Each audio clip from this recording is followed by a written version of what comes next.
This is the Spit Sports Show. One of the most boring conference finals double back-to-back series ever is probably going to lead to one of the best NBA final series of the last 30 years, it feels like. The Boston Celtics and the Indiana Pacers misery last night and sweep them 4-0 to make their second NBA Finals appearance in 4 years. Now, this run from Boston, it was impressive.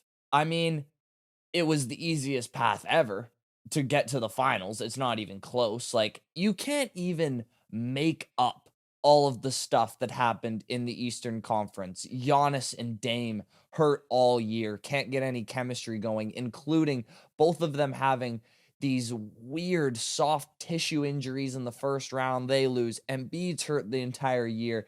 Doesn't even make it out of the play-in round. Jimmy Butler gets hurt first round. Halliburton goes out in the conference finals. Like, you just couldn't have written an easier script for this Boston Celtics team to make it to the championship round. But I can't really dock them much for it because I got to be honest, I would have picked them to make it out of the East regardless of injuries. The East just wasn't all that good this year. And Boston, on paper, when I look up and down their roster, is probably the best team I've seen since the 2018 Warriors. Now, they're completely different teams. I think Boston's a bit more deep than the Warriors were. They run 8 people, whereas the Warriors' starting 5 was just so overwhelming that they would go up by 15 points by the end of the first quarter. And, the bench guys would really just have to keep the ship afloat until Kevin Durant and Steph Curry come back in and gain the lead by another 15 points. Whereas when they play the Mavs in the finals, the NBA championship series, the 2 best teams in the league supposedly, out of the top 7 players in that series, Boston will have 5 of them. So, in my opinion, the 7 best players in that series are going to be Luka 1, Tatum 2, Kyrie at 3, Jaylen Brown 4. You can flip those 2 if you want. Doesn't really matter. Derek White 5, Drew Holiday, Kristaps Porzingis. That's your top 7. That's your top 7 players. I think the top 10 is then filled out by PJ Washington, Derek Lively, and Al Horford. But my point is, when you look up and down the depth chart, Boston's just on a different level than Dallas is in terms of their entire roster. And their roster is also so smartly constructed for the modern NBA. Just like that 2018 Warriors team, it's primarily a 5-out offense. Primarily, every single person in that starting 5 can shoot a 3-pointer. Every single person in that starting 5 can defend, at least to some extent. Porzingis isn't really much of a defender, but at 7'4", he can protect the rim. And their defense, like I said, is actually a touch better than the 2018 Warriors defense was. They have a 111.6 defensive rating in the regular season versus a 107.6 for Golden State. Now, that Boston ranked 3rd, the Warriors ranked 8th. Now, the difference in percentage just has to do with the pace of play and amount of scoring and average from each year. So the Warriors technically had a better defense, but they didn't compared to their peers, if that makes sense. Similar defenses, but Boston was a bit better. Boston's roster in general, like, you can't really draw it up better for Jason Tatum. They've got playoff experience. Their second best player is a flat-out dog who wants the ball in his hands. They have 2 of the most tenacious perimeter defenders in the league, including Tatum, who can can switch out on the perimeter and switch up guarding perimeter players with length instead of quickness. Jaylen Brown can also go onto the perimeter. Tatum can guard 1 through 5, it feels like. And they've been knocking on the door of this championship for what feels like it's been 10 bloody years at this point, even though it's only really been 6. Since 2018, I'd say, is the year that they really started. That was the year they made their first conference finals and lost to LeBron. And they're going now against a Mavericks team in the finals that was quite literally just constructed on the fly. 2/5 of their starting 5 have been there barely 3 months. PJ Washington and Daniel Gafford, both also players that come from losing cultures. Washington is bottom 5 easily in the NBA, maybe bottom 3 in terms of, winning. So you look at all of the on paper, all of the stats, all of the regular season performance, even just the constructs of the roster, and you're like, the Celtics should take this title not with ease, but pretty comfortably. And you go look at the odds to place this phenomenal bet on the Celtics, and the odds you see are at minus 230 for the Celtics to win the championship as of this morning. Now, that is not high at all. If you don't look at betting odds the way I do and, the smart Alex in Vegas, I'm not saying I'm one of them, but I do look at odds quite a bit. That is not high. It's similar odds to when Kobe beat the Celtics in 2010, which, if you remember, coming into the series was a complete coin flip. It's very similar odds to Steph's first title in 2015 when he played against LeBron. This is before Kyrie got hurt in game 1. Again, just a toss-up kind of series. And last year, you'll definitely remember this. Denver going in that series against Miami, they were minus 430 compared to Boston's 230. And, the Lakers, who I would say are in a similar position to where Boston is this year, when they played the Heat, they were minus 350 favorites in those finals. So I asked the question, why? Again, their roster is beautifully constructed for the modern NBA. They play great defense. It seems like everything's turning up Celtics green. They're going to be healthy with Porzingis probably coming back for the finals with them having 9 days of rest.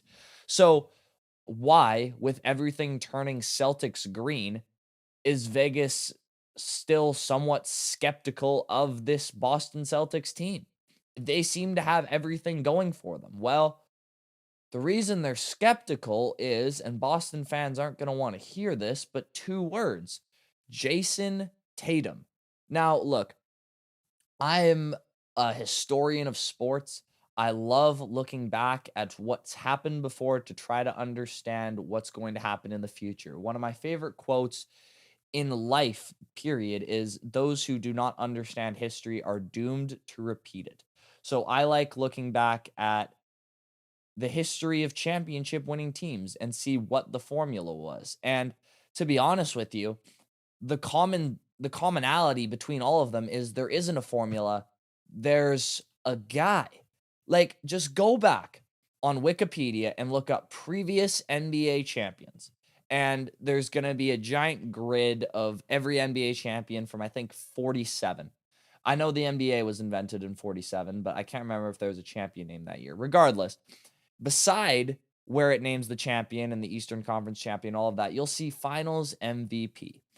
And if you go back throughout history, I had to go all the way back. If you throw out the 04 Pistons, who I don't think would have won the title unless Kobe Bryant just decided to go completely AWOL, selfish mode, go for finals MVPs, burn the bridge with Shaq completely, and just straight up throw away that series. I don't know how that series doesn't go way more against Kobe's legacy than it does, because people just want to remember the good stuff. But Kobe threw that series away to the 04 Pistons. So let's forget that. Toss out the 04 Pistons, and I have to go back to all the way to 1979 when the NBA Finals were on tape delay to find a team that won the championship that wasn't led by a top 50 all-time player. If you take out Paul Pierce and the 09 Celtics, you can't, or sorry, 08, you can't find a team that wasn't led by at least a top 25 all-time player that won a championship, depending on where you rank Dwayne Wade and Dirk Nowitzki. They are the 2 worst players to lead their teams to championships since 1979, besides the 04 Pistons. And listen, the last 40 years, if they've showed us anything, they've showed us it's near impossible to win a championship without a generational talent on your team. Tatum isn't that. Listen, we very quickly as sports fans are able to see transcendent talent. LeBron, we saw by the age of 15 that this guy was going to be the next him. We saw Luka at age 16 be a solid contributor in the second biggest league in the world.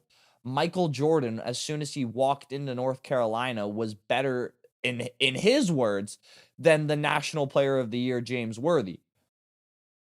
We've seen Tatum now for 6, 7 years, guys. He is what he is. He's a great player. I think he's a physical specimen when he really wants to be. I think he's a very talented pull-up jump shooter. But there's just something around the edges, the intangibles, the mentality, where if I poured a cup of Jaylen Brown's intangibles into Jason Tatum, I think you'd have something there. I think you'd have a top 3, top 5 player in the world. But he's just too passive in his personality, too reliant on pull-up jump shooting, and not confident enough yet, I don't think, maybe ever will be, in his physical tools to get to the rim, that you can't put him in the upper echelon of superstars in the NBA today, never mind all time. So the Celtics are trying to do something that's really hard to do. And if they do it, I want to give huge credit to Brad Stevens, who I don't think has gotten nearly enough credit for what he's done with this Boston roster since he stepped down as the head coach. I think getting Porzingis was a great move. I obviously think the roster that he's built around Tatum is near perfect for what he is. So if they win the championship, all props to him. And obviously, we'll see how the series plays out. I'll probably give massive props to Tatum if they win the championship. But my point is, the Celtics should be juggernauts, should be heavy favorites in this series, but they're not, because everybody knows that Tatum isn't on this upper echelon of superstars the way Luka is. So coming into this series, it's the ultimate battle of team versus transcendent talent, in my opinion. This is LeBron versus the Warriors. This is, except even with the Warriors, they had a transcendent talent with them too. It's such a tough. This is Steph versus the Celtics in 2022. That's exactly what it is. Except I think the Celtics are a little bit better than they were in 2022. In fact, maybe a lot better. So it's going to be a heck of a series. But guys, the Celtics coming into this series, it should not be looked at as, this juggernaut roster going against this two-man team. And I don't think it will be. But Tatum, man, if he doesn't at least play Luka to a draw, history tells us the Mavericks are going to steal this title away from the Celtics. And then where did the Celtics go from here? Because the roster's never going to get better than this. Never going to get better than this. So if the Celtics lose this series, it's going to be a fascinating offseason. That's what I will say. I think I'm going to pick the Mavericks in 6. Again, transcendent talent versus all-time team. We'll see what happens. I'm so excited for this matchup. Are you guys excited? If so, please let me know in the comments below. I am small enough as to where I can respond to all comments, and I love doing so. So please leave something down there. Please leave a like on the video if you enjoyed what you saw. Please subscribe. We just reached over 250 subscribers. Big stuff happening on the Spit Sports Show. And as always, thank you guys so much, so much for watching. And I will see you in the next. Peace out.